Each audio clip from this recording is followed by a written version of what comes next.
रामकृष्ण.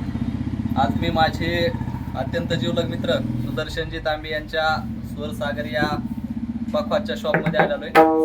आज एक पखवाज बघितला, अतिशय सुंदर असा टोन आहे.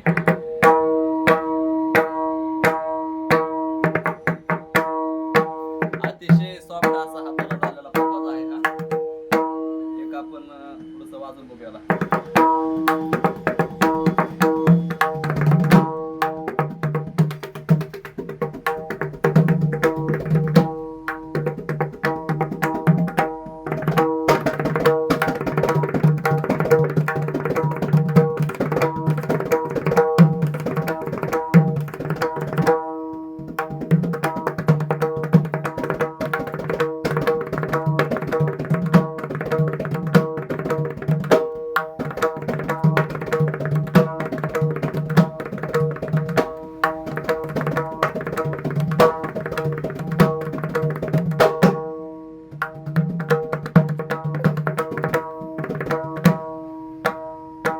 एकच नंबर टोन आहे.